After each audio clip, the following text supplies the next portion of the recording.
Hello, welcome to another episode of the Voices and Stories podcast hosted by me, Kafuki Jada. Well, today in the studio, we're joined by a children's book author, a South Sudanese children's book author by the name Nyandeng Chaat Paul. She's with us here in the studio, and of course, as we always do it on the Voices and Stories podcast, we allow our guests to go ahead and give a brief intro about themselves as well. Nyandeng, you're welcome.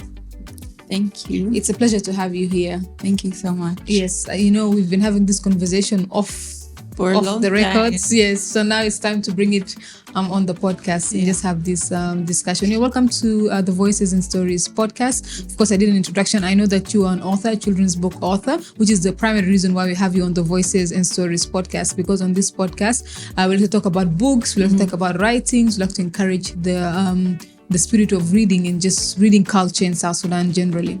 And also, I know that you're a communication specialist. A lot of your work is in strategic communications. You're a journalist as well. You do a lot of communications related work. Yeah. Yes. So maybe you can also add to that a bit more. Is there something we missed about you that we don't know? Thank you so much for having me here. And it feels so weird talking formally with you because we're used to talking like every other time, but my name, as you said, is Nyandeng Chaat Paul. That's actually not my full name. My full name is Nyandeng Chaat Paul, and I work as a communication specialist. My focus is more on strategic and development communications. But other than that, I'm an author. I've written 2 books so far, and I've also been in part of the first anthology by South Sudanese women, and to that I contributed a few poems about just being a woman in South Sudan and just the different experiences. And I would call myself a creative because I've had to tap into my creativity a lot through within and without my career. Yeah. I mean, there's a number of things that you mentioned that was interesting. I'll try to get to it one by one so I don't leave any out. First of all is the fact that you're called Nyandeng and you're also called Nyankir at the same time. Yeah. These are both female names, and ideally, like using our naming systems for most South Sudanese people, just have their name, one name of yours, and then followed by your parents or your father's name. Yeah. How did your name come about to be Nyandeng and Nyankir at the same time? So Nyankir is my official name that was given to me by my dad. And then Nyandeng, of course, was given to me by my mom. I don't think they were able to agree on one name. Which name, yes. So they just decided to give me both. But then, when you're being raised by your mother, she will call you the name that she prefers. So being called Nyandeng, everybody now knows Nyandeng. Not a very few people know that I'm called Nyankir. Okay. Yeah. You also mentioned something that is very interesting. You said that you are part of an anthology for South Sudanese women. Can you tell us about that anthology? Yeah, so this came up a few years back where there was a contest and we were supposed to hand in different pieces, like anything that you write about. So I was selected to be part of a group of women who were taken to Uganda, and then we did a workshop. And out of that workshop, the book No Time to Mourn came out. And I have three poems within the book. And one of my poems was turned into an animation. It's a poem about peace. So I feel like writing is really my passion, but also I feel like I've had to contribute a lot through my writing. Yes. And is it accessible? Can we find it anywhere? Because it's very interesting that it's by South Sudanese women. So a lot of people might want to read your work and also the work of other South Sudanese women, just speaking about women's struggles in South Sudan. How can people access that? The last time I checked, they were available on Amazon, and some of the books were being sold in Baobab, the gallery house. Yes. Yeah. Oh, okay. What's the title? No Time to Mourn. No Time to Mourn. Okay. So there you have it. If you're looking for an anthology of South Sudanese women, there you have it. It's called No Time to Mourn, and I think it's going to be an interesting read. I have to look into that. It is. Yeah, the one of your writings or books that I have gone through is, of course, is it called My Story on the Nile? My Big Adventure. My Big Adventure on the Nile. Yeah, it was such an interesting book, and I was just like, when I got it, I was so happy. I was just looking at it, I was like, this is such an educative book, and it's so good for the South Sudanese child because visually, children learn very fast visually. And I just thought that was a great project. Can you maybe take us through how you came up with that book, My Adventure on the Nile? Yeah. And what is the idea behind it? And why did you choose to focus on writing such a book for children? So let me give you a backstory on why I decided on children's books. So when we were young, our father really encouraged us to watch a lot of cartoons, read a lot of books. So he used to say that this is a way that you can learn how to speak English.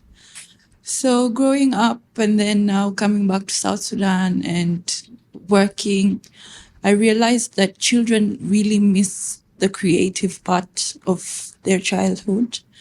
And you find that in households, like children are just there on the side, and you find adults are really talking about serious situations, and a child is just there. So I realized there's a big gap whereby children are not really considered when it comes to having their own space and time to really tap into their imaginative side. So me coming up with a book was just to teach that young South Sudanese girl or boy that there's a whole universe out there that you were able to tap into and learn about it, especially the fact that conflict in South Sudan really robbed us of being able to embrace our country and being able to learn about the animals that are next to the Nile, maybe the animals that are on the hills, the mountains that are around. So I decided, why not create a book that can teach children about South Sudan? No matter where or how far or how close they are, they're able to see themselves, see themselves as animation characters in books. How can a child see themselves in an animation Just seeing character? a small boy called Ladu Deng, small girl called Nyandeng in a storybook really helps them feel like, of course, this is something about us and this is something I can learn about. So that's how I came about writing books. So far you have two children's book, which is My Big Adventure on the Nile and Boba's Tales of Jebel Kujur. I understand Boba's Tales of Jebel Kujur is coloring book? Oh, there's an extra coloring book. Okay. But I have two storybooks. Yeah. Yeah. So what is Haboba's Tales of Jebel Kujur about as well? So Haboba's Tales of Jebel Kujur is more of family time. It's a story about dad and mom and the kids. They go visit their grandmother. And you know how South Sudanese families sit down. During dinner time, we eat and then we talk outside before everybody goes back to their rooms to sleep. So the idea is the grandmother teaching this small boy and girl about different values as a human being. So they're being taught about bravery, they're being taught about courage, they're being taught about honesty. So other than just telling a story, of course, you have to create an impact within that child so that they can learn stories like values of honesty, maybe like I should be honest, I should be brave, I shouldn't be scared of certain situations. So yeah. Okay, two things, because your book is a little bit more educational. It's when I was looking at it, I was like, this is really fun to give a child, but it's also educational. Yes. So do you have an editor that you work with? Do you have who do you consult before you release the books? So how this came about was more of sitting maybe with your uncles and aunts, and just listening about old stories that you were told when you were young. And then at first, I started off as myself doing everything. You know how you can wear all the hats. You're the one doing the illustrations. You're the one doing the research for the book. You're the one doing the printing, going to consult with editors, and then now printing them by yourself and then shipping them again to Juba. And then now finding a setup of how you're going to sell them and distribute them. So this is how I started. But then once I started working full time again, I had to now start seeking help from other different experts who might be able to help me execute it properly. So now I'm working with an animator for the next book. And slowly, we're going to be making more quality books as time goes by. Yes. Two things I'm really interested in is the publishing and the distribution of the books. How does that, first of all, how did the distribution work out for you and how is it going? Let me tell you, the landscape was so bare. Like you're just walking in the dark and discovering, okay, this is somebody I can talk to. This is an avenue I can try and look into. It has been very difficult because such like publishing houses are not here in South Sudan. So you might have to go to Uganda or you have to go to Kenya to then find these experts and then also print quality books from that side and then again pay for shipping for them to come to Juba. Yeah, so the logistics around printing and publishing of books is very difficult. You might find it like it takes a lot out of you, but then you still have to make impact.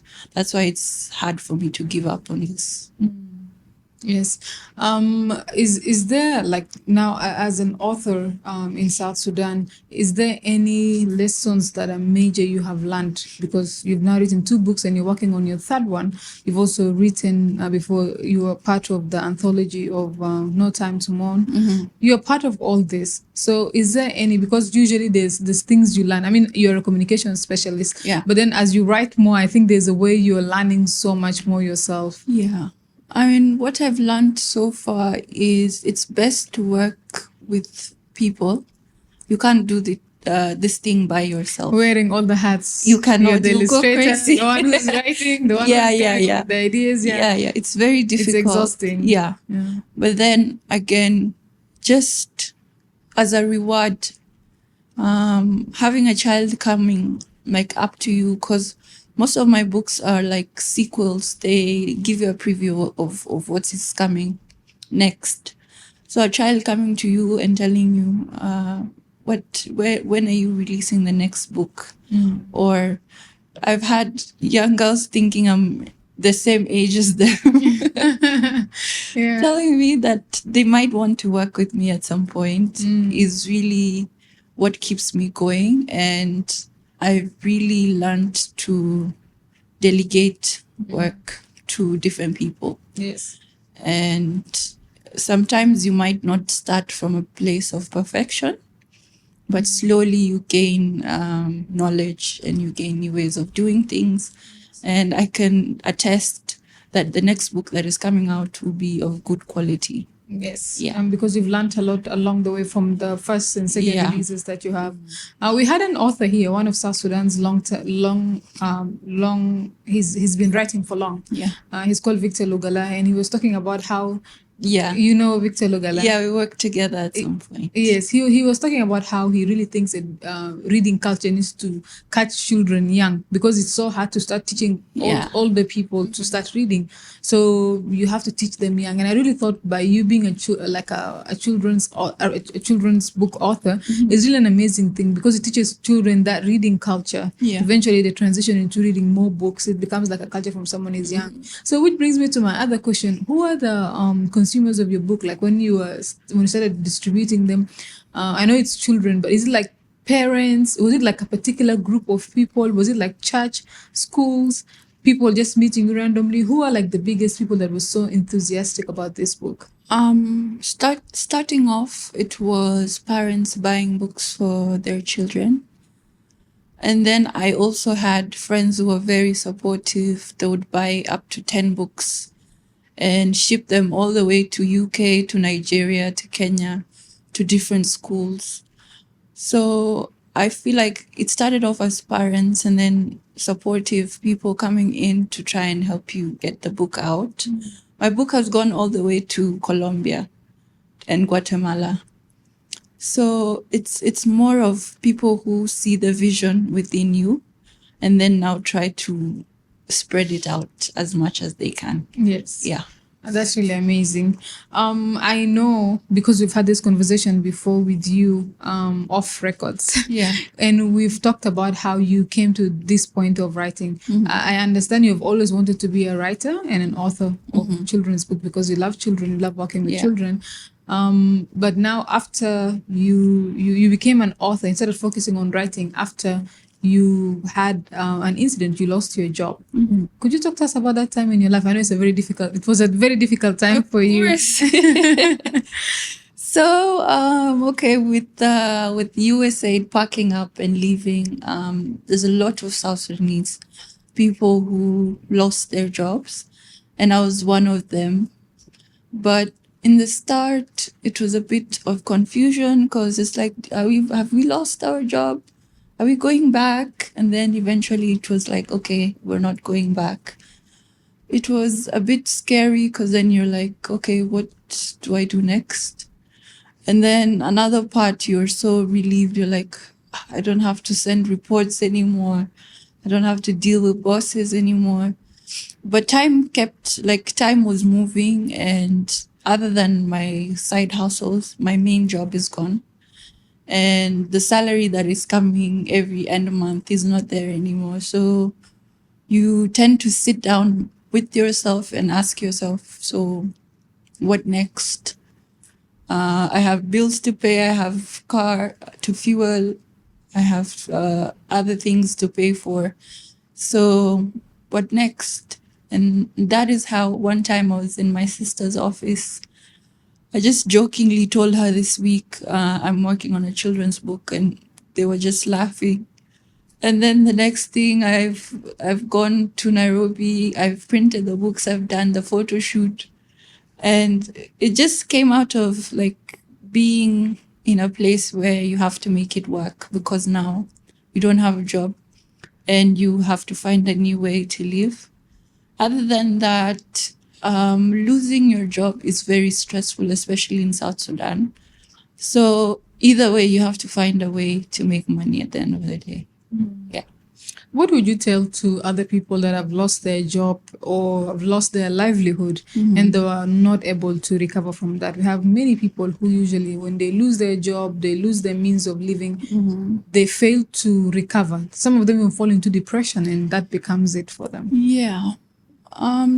Depression is really a part of it because now you're like, imagine staying at home when you were used to going to work every day from 8 to 5. You have tasks to do. And then now you're just in the house looking at the walls. It gets depressing to some extent. And what I would tell these people is don't just sit and wait for depression to finish you off. Just go outside, interact with people. Eventually you might get something that is interesting or you might get a job. The idea of sitting and not being uncomfortable with your situation is what finishes people. So once you find yourself in a situation where you're stuck, you need to start getting uncomfortable with that situation because a lot of people now start getting roots and now they're stuck forever. So I would tell them to just keep the momentum going. If you are leaving the house every day and then you don't have a job, try and go out, visit your friends' offices. Sometimes it might be annoying, but then I'll disturb you. I'll come, let's sit. If there are any opportunities for me to contribute to, then well and good. Just don't accept your situation. That's what I would tell them. Yes. And was there a time where you ever doubted yourself? You felt like, okay, I'm trying, but it seems like this might not work. Yeah. I can tell you, like right now, sometimes doubt tends to creep in a lot, especially when you're in charge of very big projects. You might question yourself and be like, am I the right person for this? Will this work out at some point? So I feel like doubt is something that is always there every day, but just coming to a place whereby you don't let it sabotage whatever you're working on. Moving when you're unsure is better than doubting yourself and just sitting there. Yeah. And the pressure that a lot of young people have to figure things out by a certain time, or Yeah. ensuring that, do you feel like that pressure is really there? Is it even necessary to put yourself under that pressure? The pressure is getting worse. The pressure is increasing or decreasing? It's crazy. I feel like that pressure comes to everyone. I've had to talk to a few young individuals who've just recently graduated from school, and then they come to Juba and they're like, in 3 months I should have a job. In 6 months I need to have a car.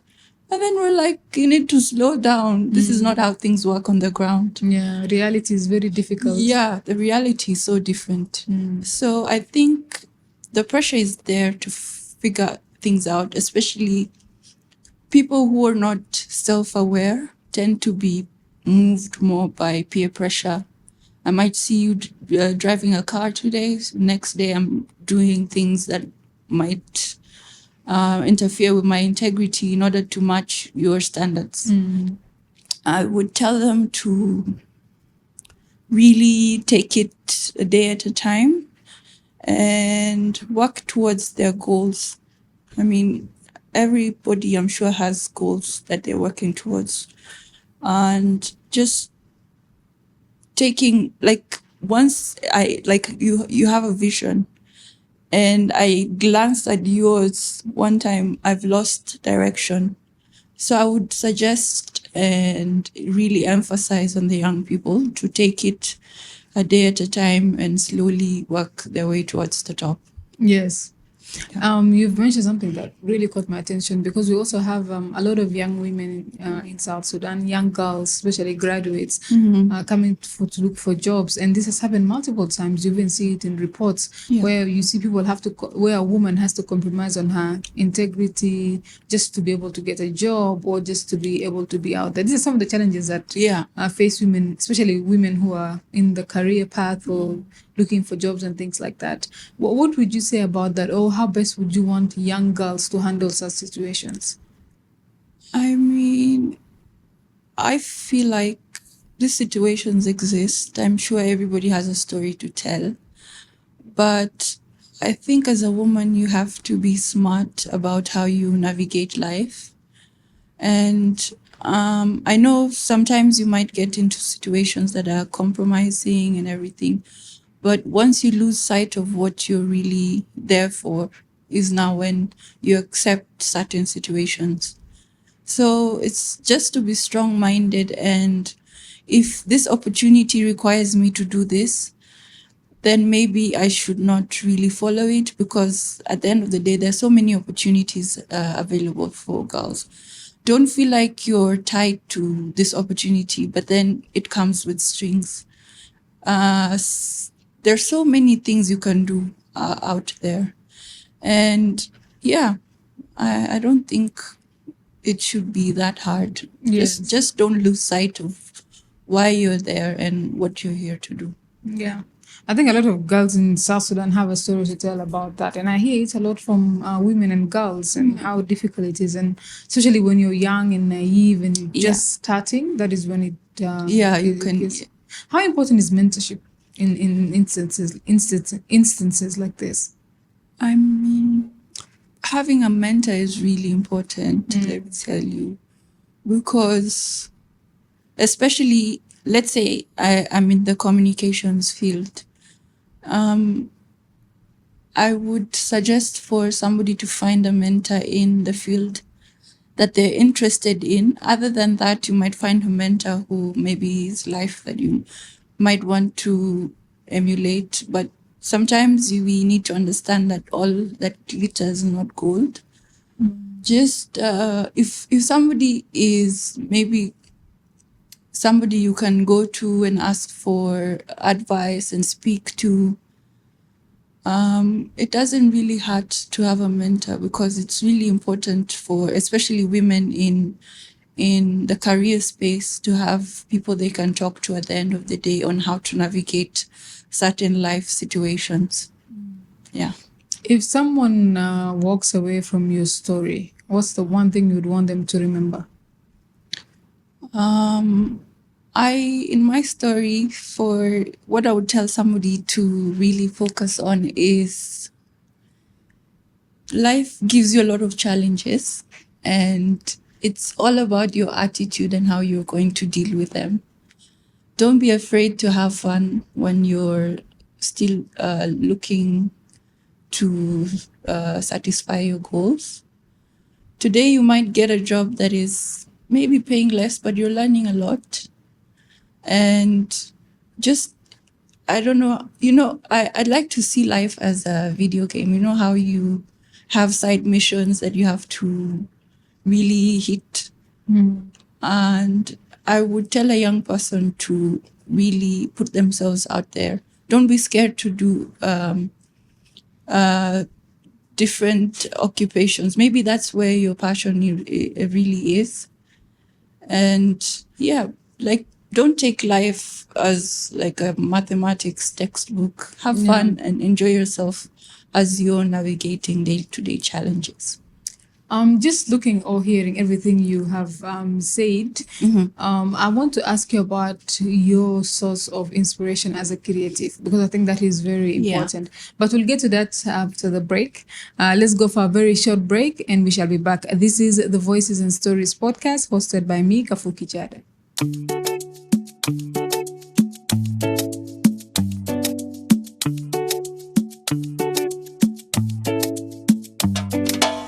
Welcome back from that short break. You're still listening to the Voices and Stories podcast. And of course, I would like to welcome our guest after the break, Nyandeng, who's a children's book author. She writes books for South Sudanese children. So we're anticipating her third book. She already has two of them, so we're anticipating the third one. And of course, I was asking about your creativity as a creative, because at this point, you're a full-blown creative and a communication specialist. Where do you draw your creativity from?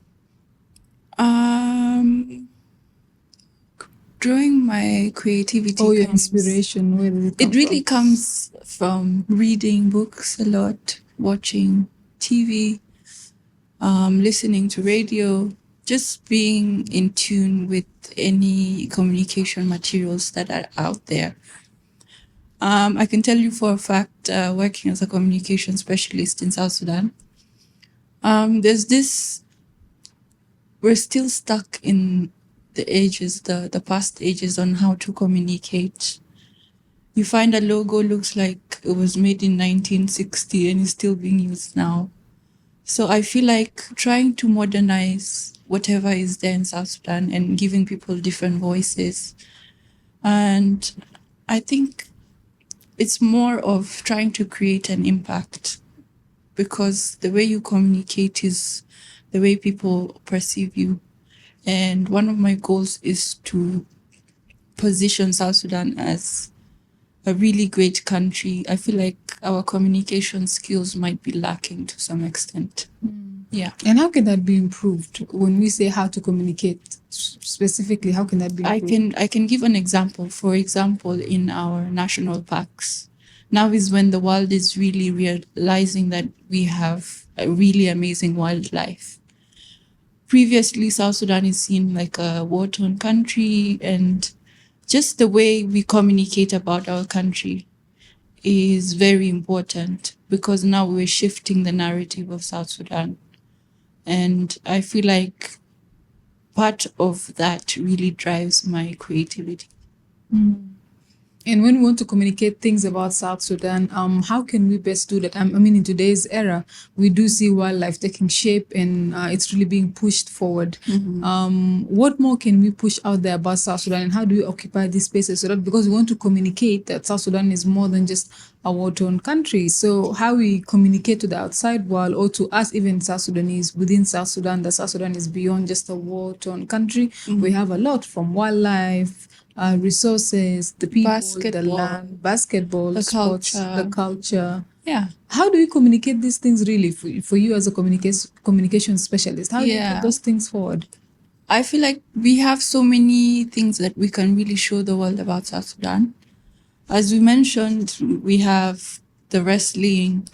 These are things that are really close to our culture and they define us as people. I'm not saying that we should forget that we have conflict and we have situations that we have to deal with, but that should not be 100% what is always in front of the camera. And it's really good that the country is opening up with the internet. People are able to showcase their villages, how people live in their villages, and just telling a story about South Sudan, just showing that other than famine, other than war, we have other things that really define our culture. Yeah. And you mentioned that we need to open up that space even more. I'm still like, you have a background in peace and conflict. Peace and conflict.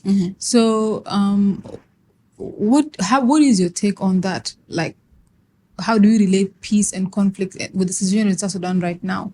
Like, when we want to encourage a peaceful, because I was reading a book. There was a book that was launched recently by Dr. Jacob Kurok. He launched a book about developing neglected Murle land. That is what the book is called. So, and in the book, something that he highlights in his speech during the launch, he mentioned that peace is a vital part for development as well. And he's saying either like development should take place so that people can become peaceful. Yeah. So how do you approach that basically? From my perspective and the work that I've done, I participate in a lot of social behavior change communication. And social behavior change taps into a lot of things. Taps into conflict, taps into health, taps into education, entrepreneurship, and everything else. So I feel like social behavior change communication is very vital, especially in South Sudan right now. If we're still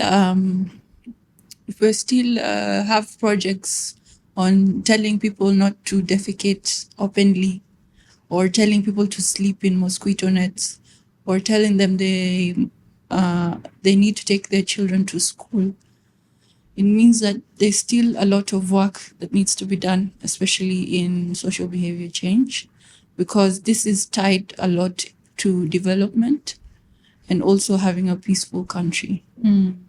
Yeah. And what does success mean to you? Do you ever feel like, do you regard yourself as a successful person now, or do you have a few more things to achieve, then you call yourself completely successful? I mean, looking at how far I've come and how far I've grown in the industry, I feel like when I was starting out, success was looking like stability. Okay, you have money, you're able to take care of yourself, you're being paid well. But as time changes and you're looking at the situation on ground, I feel like success is more of impact, living a fulfilled life, knowing that you were able to help a child learn about River Nile, learn about Jebel Kujur. Just knowing at the back of your mind that the work that you're doing at the end of the day is making a change. Yeah, this is what I see as success. Yes. I think what I see as success is basically, success is personal. I think people should stop trying to view success from other people's lens, because you will never You'll never achieve. You'll never achieve success if you view it from other people's lens. But success is fulfillment, like what you said. Like it's what you find fulfilling to you. That is success. And of course, young people today, many people actually attach success with monetary gain. Yeah. That's how the money will come at the end, but what have you done so far? Like, what have you achieved? Yeah, this is how I look at it. Yes.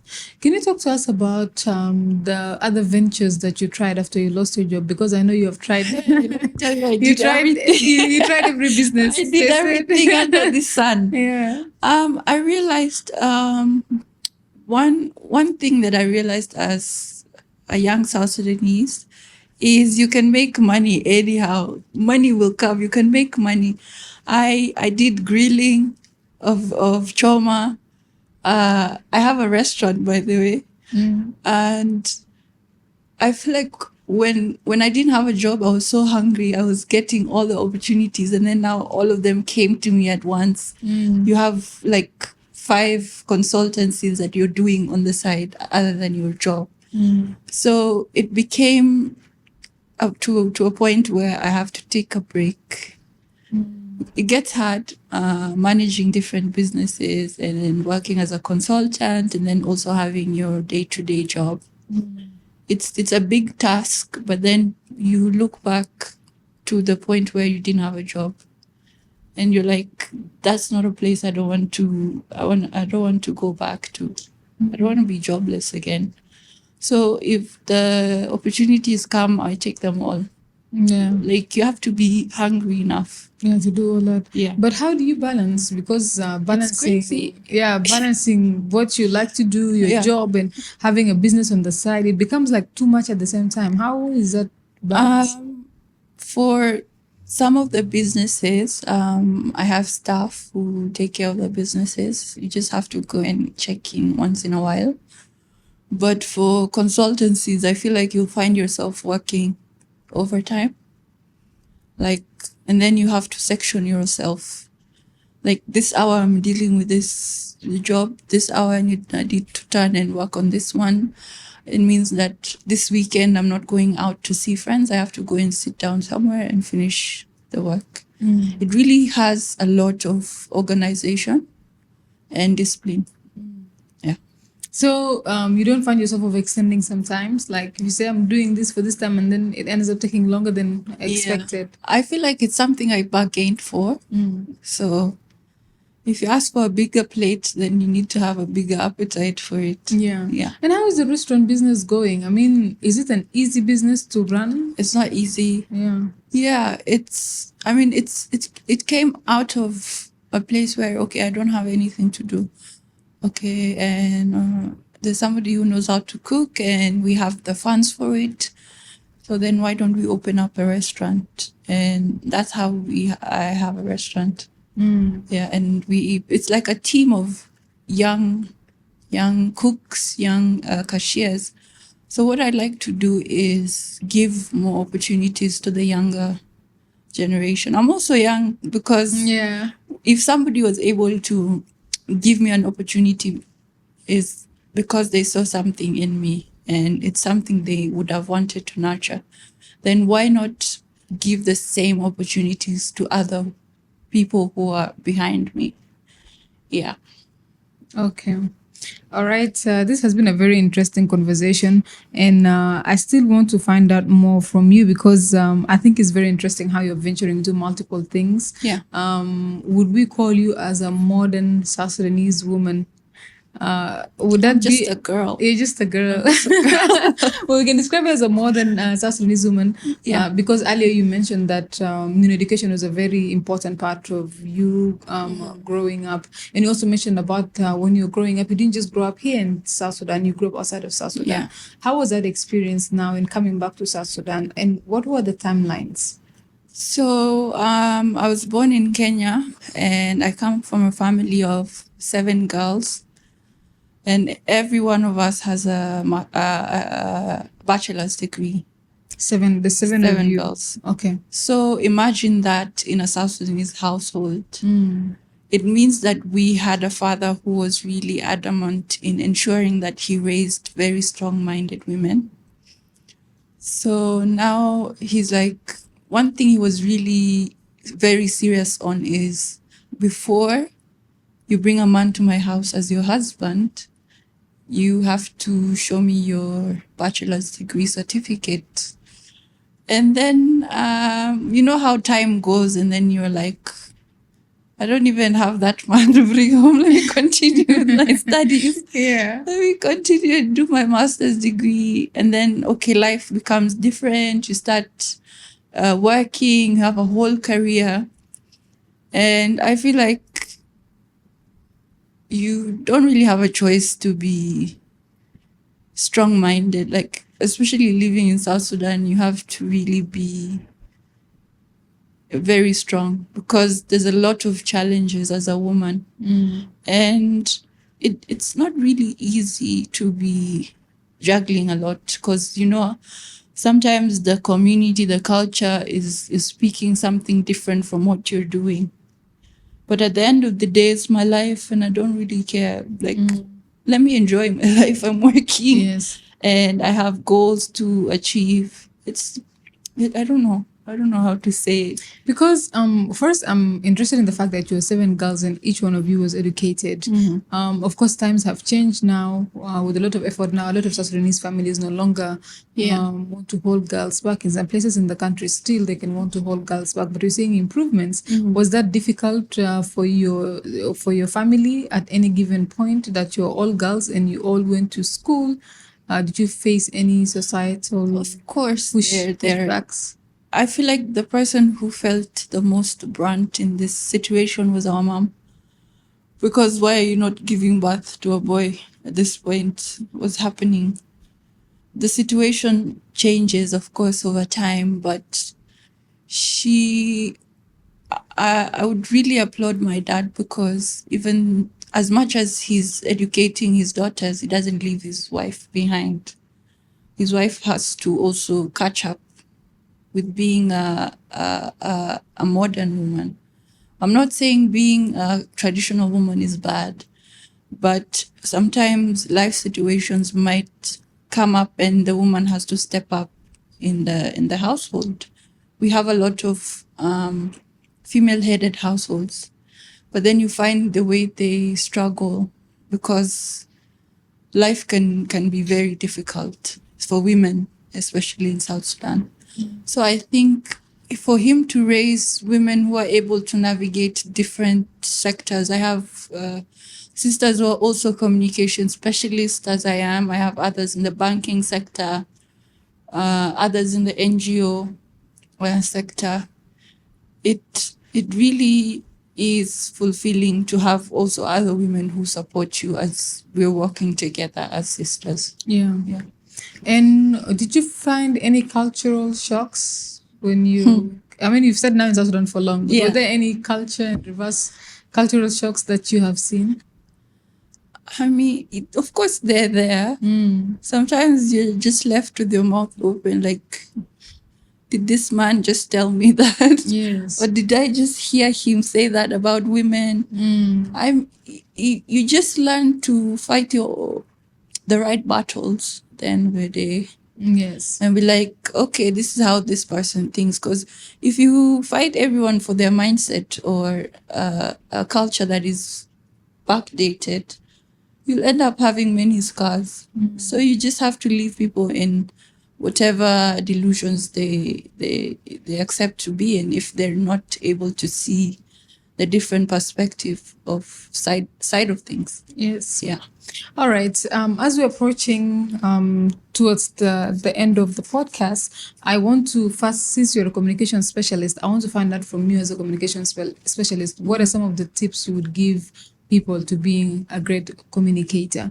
And maybe you mentioned the point earlier that I really like about how we need to really change the way we communicate about South Sudan and the things we want to push forward. I think that's very important, changing the narrative of South Sudan. And that's important. But what other things have you noticed as nuances there in strategic communication? Yeah. And what makes, maybe somebody's listening right now and they're like, okay, what can make me a great communicator? I feel like to be a great communicator, you have to keep your brand at the forefront of everything. Your brand is your personality and how you express yourself as a person.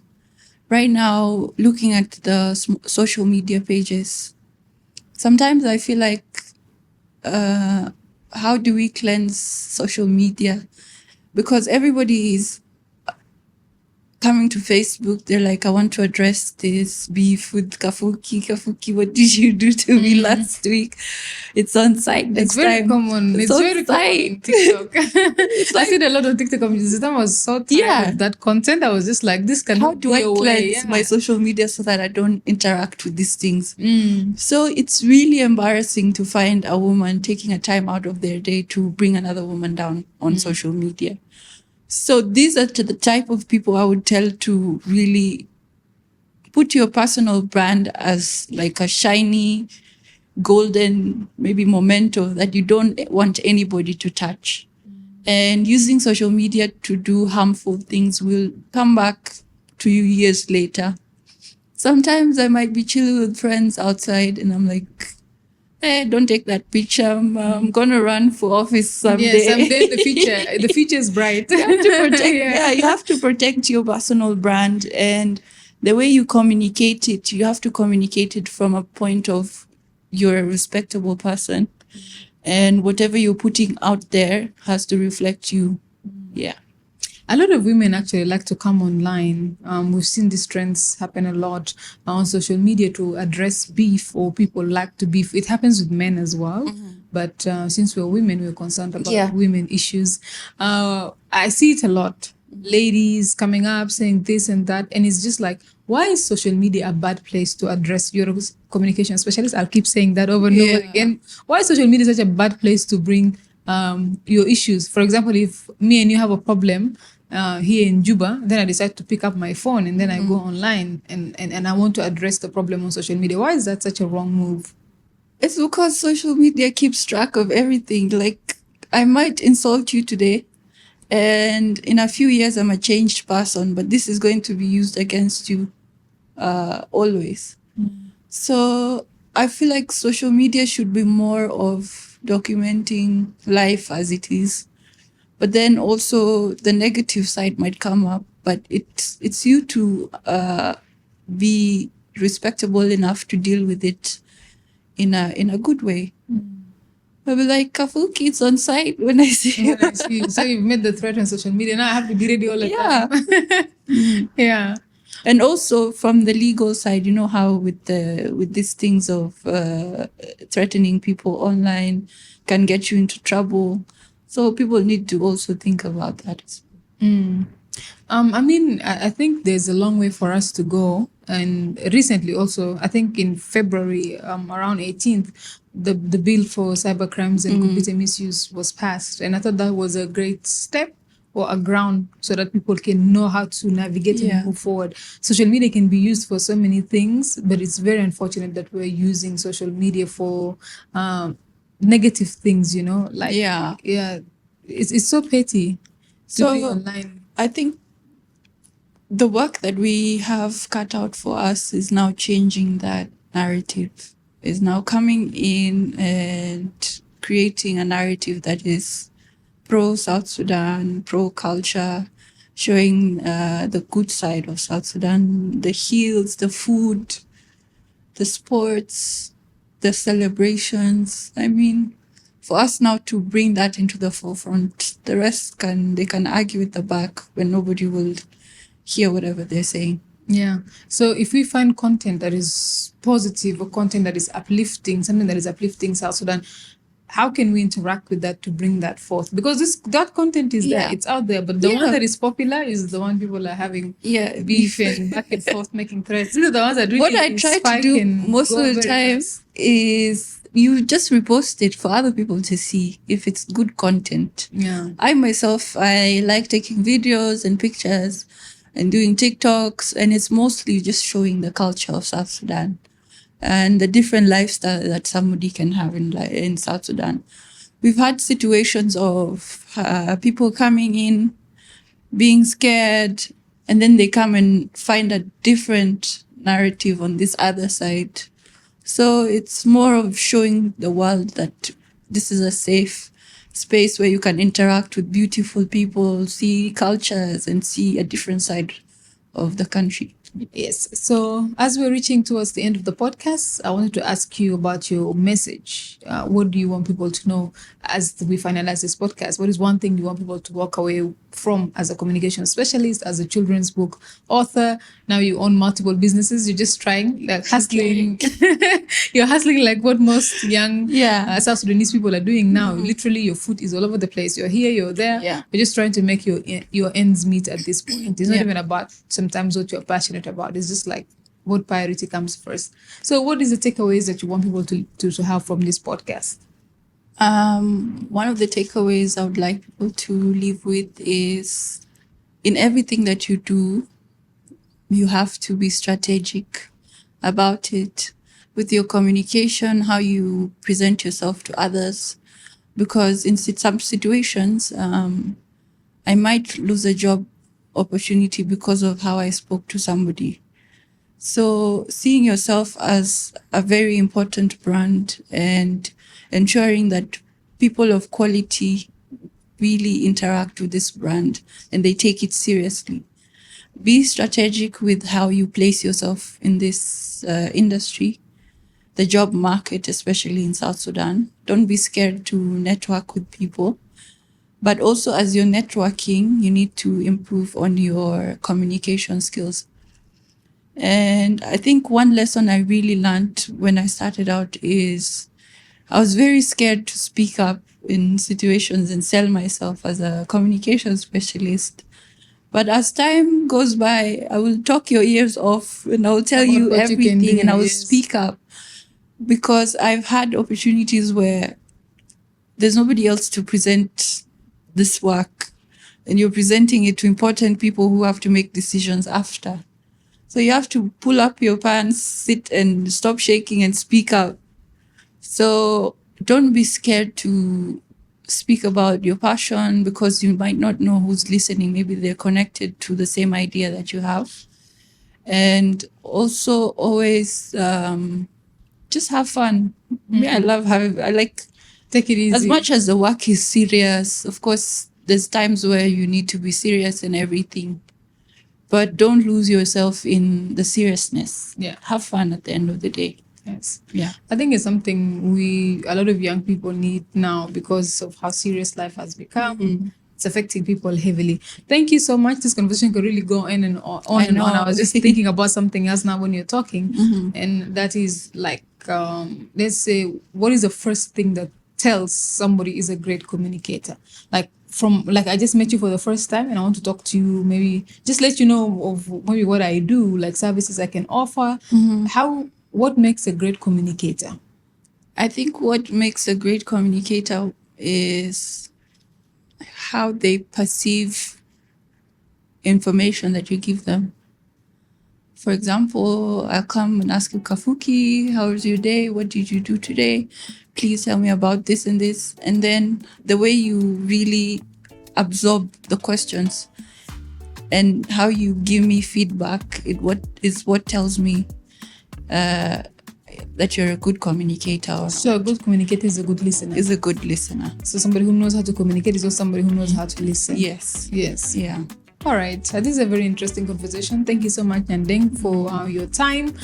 Hopefully we'll meet again and again, and we cannot wait for your third book. Yeah. And we're looking forward to what's coming. I don't know if you're willing to give us a tease. From the previous books, we started in the Nile, a small village in the Nile. And then we went to Haboba's homestead in Jebel Kujur. So now the family is going all the way to Wow. Nice. Yeah. So we're going to Wow. We're going to Wow this time. Yeah. Well, I cannot wait. I'm not a child, but I'm reading these books. I know. I'm reading them and I'm also sharing them with my little nieces and nephews. And then I hope they love the last part of the books. I try to make them so interactive. Like I put crosswords. Yes. I put games. Connect the dots. Yeah, the games. Very good for the brain development of a child. Yeah. I mean, this is very interesting. Yeah. Thank you so much for being here. You're welcome. All right.